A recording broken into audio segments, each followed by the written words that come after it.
All right, now that we've made runs with the standard intake using the factory read block with both stock reads and the carbon tax, as well as running the V-Force, we've run both Electron and the PWK. We're going to swap the intake out for a Pulse Induction intake that was provided by the customer. I've never run one of these before, so it'll be interesting to see how it works.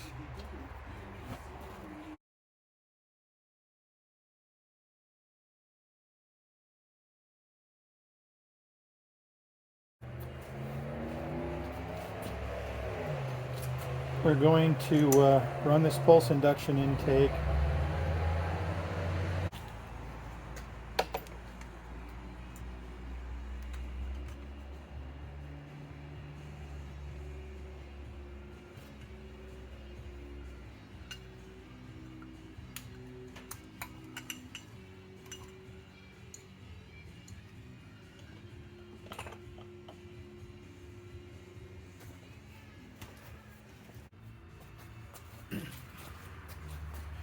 This is a metal to metal fit up. There's no gasket that goes in here. So we're going to use this Loctite 515. It's an anaerobic sealer. Anaerobic means that it won't dry until you put it together, but it dries in a couple minutes after you put it together. It's fuel proof, so that'll let us go ahead and bond this on, get everything back together and get it running pretty quick. So we'll go ahead and put this on. It's a little bit tricky, but we'll see how it works. Got a thin bead of it all the way around the sealing surface, so let's go ahead and put a couple screws in, see if we get this started.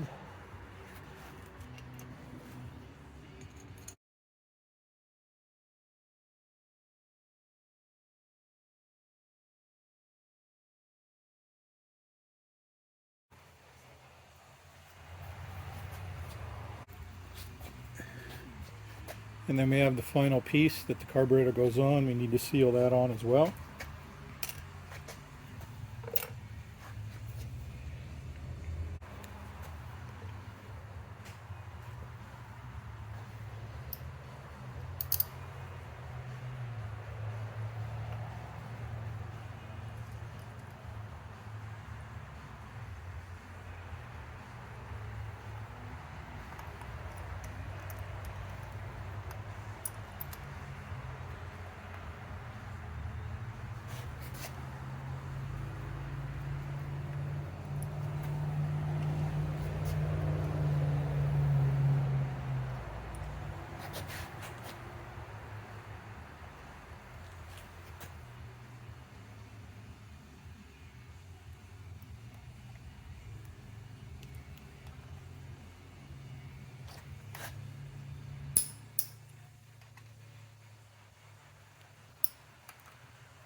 Alright, manifolds together.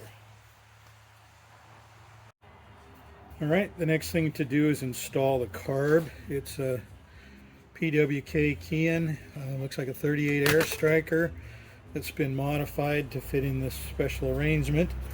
It doesn't have a clamp on the boot, it's just got a rubber grommet that presses in, and hopefully that'll hold it in. If not, we'll have to rig something up to hold it in there tight. And then the last part is to put the induction tube or the pulse tube on.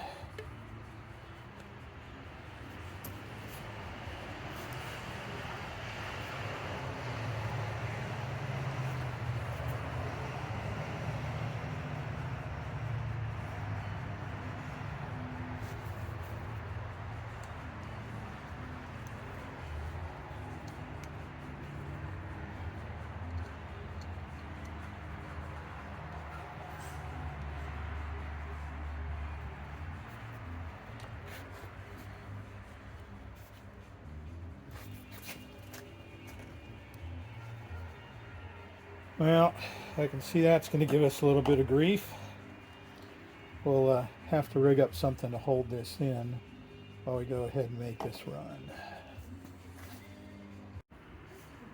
Okay, so in the end, my high-tech solution was to use a David Freiberger zip tie moment. Some of you guys probably know what I'm talking about there, but ended up with just a couple zip ties to hold the carburetor in and take the tension off of the hose. And we're going to go ahead and run this motor.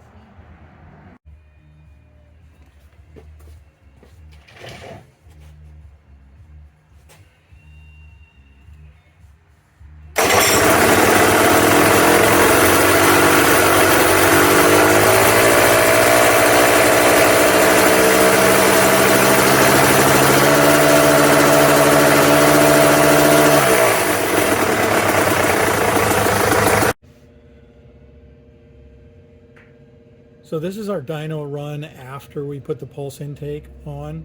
This is the jetting just the way that it came to me in the box from the customer. I did a couple of short pulls on it. Everything looked pretty good. I got the water temp and the oil temp up to where I want them to be, and I made 3 good runs. This is the average of the 3 runs put together. There really isn't much difference between the runs. It's very, very repeatable. We still see this little blip right here, which is the power valves open, like we're going to see in almost any good Tecate run. But way up here in the top end, you can see it peaked pretty early, and it carried that peak all the way out into basically 8,300 RPM. It drops pretty fast after that, but this intake works really well. It's very crisp. And I attribute a lot of that to the fact that the reed block is made out of a Boyson rad valve, which has really good flow and very good responsiveness. But the pulse intake seems to work really well. Like I said earlier in the video, there's extensive modifications done to the 38 PWK air striker that's on this. I suspect that the majority of the horsepower increase are due to the carb modifications and not the extra pulse intake. However, I'm going to go ahead and pull the rubber hose off just to see if there's any difference between whether the fuel is pulsating through the tube or whether it's the reed manifold and carb setup that are really doing the making the big difference.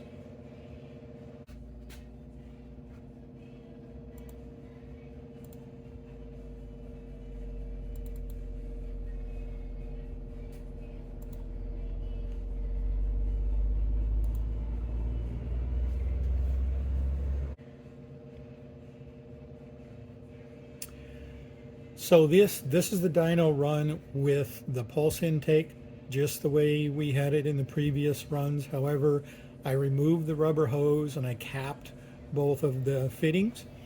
It's interesting to see that the horsepower peak pulled back to 7,800 RPM, but it carried over longer. That little dip that we had in the previous runs with the hose went away. We picked up about another horsepower, and it carried all the way across real even and real smooth. So it actually runs a tiny bit better without the rubber hose on there and both of those fittings capped. However, this is the 38 PWK that's set up for this particular application with the pulse induction. It is the pulse induction intake manifold as well as the modified Boyson rad valve. But it works. It really works well. The motor is very crisp, it's very responsive, and it definitely makes a little bit of horsepower. The customer for this hybrid engine sent me a couple of different things to try while I had the motor here. One of the things he sent me were 4 new ball bearings for the power valve governor, and they were made out of tungsten, which is a very heavy material. And the idea was to put the ball bearings, the tungsten ball bearings, in place of the steel ball bearings that are in the power valve governor and get the power valve open sooner. So I went ahead and installed the 4 bearings provided by the customer and did a couple of runs, and this is where we ended up after the best of the runs that we could get on this.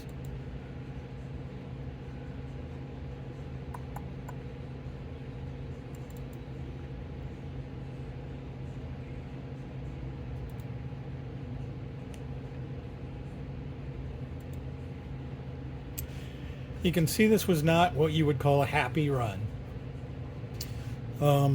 The power valves start to open earlier. They actually start to open quite a bit earlier, way down in this area. They open and the motor starts to breathe, and then it overloads, and then it cleans itself out. Then it overloads, then it cleans itself out, then it overloads, then it cleans itself out. And what you hear when you're running this under a load is you can hear the motor start to pull, and then the tone changes. The exhaust temp gauges aren't fast enough to actually read what's happening in there, but basically the reversion cycle that is designed to pull fuel out of the transfers up into the top of the cylinder and help scavenge the exhaust is happening at the wrong time. It's actually trying to happen too early. So what happens is the transfers start to scavenge. They run into a pulse, a pressure pulse. They stop. The pressure pulse dies. They begin to scavenge again and pull. Then they run into a pressure wave and it stops. And so you're hearing and you're seeing this oscillation as the motor cleans out, loads up, cleans out, loads up, cleans out. And by the time it gets up here and it starts to clean out, there's no temperature in the motor, or at least there's not enough temperature in the top end, is what I suppose is happening here. Because even though the power valves are wide open, regardless of which balls I put in there at this point in time, it still won't pull well over the top. And I suspect that's probably just too much fuel being stored in the bottom end, or potentially the pulsating is causing the oil and the fuel to separate, so the fuel is getting to the top end, and then as the RPM picks up, it just gets a bunch of two-stroke oil and it just won't make good power. But the bottom line is, I tried the 4 tungsten balls first, then I took the governor out and I tried 2 tungsten balls and 2 steel balls, and none of them worked. Anything that I did to open the power valve earlier caused a significant amount of oscillation in the motor. I can jet it down, and all I do is get much hotter EGTs on top without making any more power, and pretty much all the runs are consistently like this. I went back and I put the 4 OEM ball bearings back in the power valve and made another run, and the motor pulls nice and flat and smooth with those. Again, see that little tiny blip down around 6,000, 6,200 RPM, which is when the power valves want to open normally. But they definitely, in this particular combination, they do not like to be opened early. Just something else we tried. Wanted to give you an idea what happens, because I hear a lot of people talking about wanting to change the springs or do things to make the power valve open earlier, and it really does. The motors really don't like the power valve open too early. If you wanted to open the power valve earlier, you could do that. This would be a good way to do it with the tungsten ball bearings. However, you'd want to change the exhaust port height and the blowdown timing, much like you would in a non-power valve motor. You'll get probably a bit of a dip in the 5 to 6,000, maybe 5 to 6,500 RPM range because of that, but you could make the power valve open earlier, and it would be a interesting thing to try. But in this particular combination, it doesn't work. So that's all I have for this video. I just thought I'd add a few more things to the previous video, part 1 video on the Tecate Hybrid, just to see some of the extra things that we tried on this. I was very surprised at the outcome of the pulse intake. I really didn't think that pulse intake was going to work at all, or if it worked, it wasn't going to make any difference whatsoever. But it does in fact make good horsepower. It was definitely a horsepower improvement, a little bit better than the best combination that we had with the Electron and the factory reed block. So it works. I don't know how expensive it is, but it is a unique setup, and it works really well. This was one of the other experiments we tried with opening the power valve earlier, and as you can see, the motor just doesn't like the power valve open earlier. You probably could open it just a tiny bit earlier if you could find something, and maybe it would be rideable. I don't know, but bottom line is Kawasaki knew what they were talking about, or at least what they were engineering into the motor when they figured out that spring rate and that weight for the governor balls. So stick with the factory stuff. They work pretty good. If you like this video, please subscribe to the channel if you haven't already. Go ahead and like the video. I'd appreciate that. And thanks for watching.